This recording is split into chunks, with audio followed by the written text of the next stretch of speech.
శ్రీరామ పట్టాభిషేక సర్గ. 9,000 ఏనుగులను అధిరోహించి వెంట వెళుతున్న వానరులు మనుష్య రూపమున సర్వాభరణములతో అగుపించిరి. నవనాగ సహస్రాని యూరాస్థాయ వానరా మానుషం విగ్రహం కృత్వా సర్వాభరణ భూషితా. శంఖము యొక్క శబ్దము మరియు దుందిభి యొక్క ధ్వనులు మారుమ్రోగుతుండగా పురుష వ్యాఘ్రము భవనములు మాలలు కలిగిన పురమునందు వెడలసాగెను. శంఖ శబ్ద ప్రణాదైచ్చ దుందుబీనాంచ నిస్వాహ్ ప్రయయౌ పురుష వ్యాఘ్రాస్థాం పురీం హార్మ్యమాలినీం. ముందు పరిచారకులతో వచ్చుచున్న రాఘవుడు అందమైన రూపముతో అచిరథుని వలె కనిపించెను. దదృశుస్తే సమాయాంతం రాఘవం సపురస్సరం విరాజమానం వపుష రథేనాధిరథం తదా. తనకు జేజేలు పలుకు వారిని కాకుత్స్యుడు తిరిగి పలకరింపగా వారు కూడా సోదరులు చుట్టూ ఉన్న రాముడిని అనుసరించింది. తే వర్తయిత్వా కాకుత్స్యం రామేణ ప్రతినందితా అరుజగ్ముర్మహాత్మానాం భ్రాతృభిః పరివారితం. మంత్రులు, బ్రాహ్మణులు మరియు పౌరులు చుట్టూ ఉన్న ప్రకాశవంతుడకు రాముడు నక్షత్రముల మధ్య చంద్రుని వలె శోభించెను. అమాత్యైర్బ్రాహ్మణశ్చైవ తథా ప్రకృతి బిర్వృతః శ్రియా విరుడిచి రామో నక్షత్రైరివ చంద్రమా. ముందు వైపు నడుస్తున్నవారు తాళములు, స్వస్తిక వాద్య పరికరములు హస్తములలో పట్టుకొని ఆనందకరము మంగళకరము అగు కీర్తనలు ఆలాపింపగా రాముడు వెడలసాగెను. న పురోగామి విస్తూర్యైస్తాళ స్వస్తిక పాణిభిః ప్రహ్యాహర అద్మిర్ముదితైర్మంగళాని యయౌ వృథా.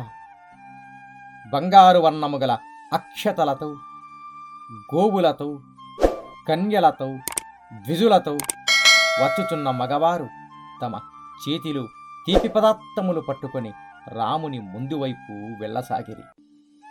అక్షతం జాతరూపం చ గావః కన్యాస్తదా ద్విజాః నరామోదకహస్తాచ్చ రామస్య పురతో యయుః. రాముడు సుగ్రీవునితో స్నేహమును, హనుమంతుని బలమును, వానరులు చేసిన మహత్కార్యములు, రాక్షసులు మరియు వారి బలములను, విభీషణునితో జరిగిన సమావేశమును మంత్రులకు వర్ణించసాగాను. సఖ్యం చ రామః సుగ్రీవే ప్రభావం చానిలాత్మజై వానరాంచ తత్కర్మ రాక్షసాంచ తద్బలం విభీషణస్య సంయోగమాచ చక్షే చ మంత్రిణాం. ఇది వినిన అయోధ్యా పురవాసులు ఆశ్చర్యము చెందిరి. శ్రుత్వాతు విస్మయం జగ్మురయోధ్యాపురవాసినః. ప్రకాశవంతుడైన రాముడు వాటిని గుర్తు చేసుకుని ముచ్చటించుచు వానరములతో కలిసి ఆనందభరితమైన జనసందూహముతో అయోధ్యలో ప్రవేశించెను.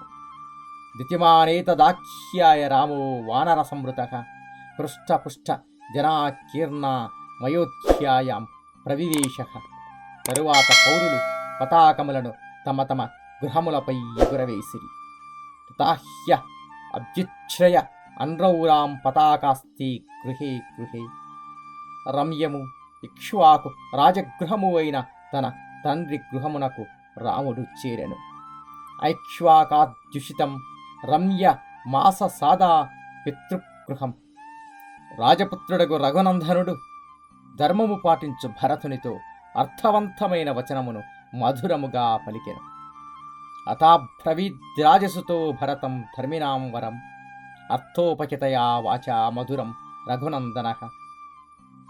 పితృగృహమునందు ప్రవేశించిన ఆ మహాత్ముడు కౌసల్య, సుమిత్ర, కైకేయులకు నమస్కరించి భరతునితో, నా ఈ భవనము శ్రేష్టమైనది, అశోకవనములతో కూడియున్నది, ముత్యములు మరియు వైడూర్యములతో పొదగబడియున్నది, దీనిని సుగ్రీవునకు చూపుము అనెను.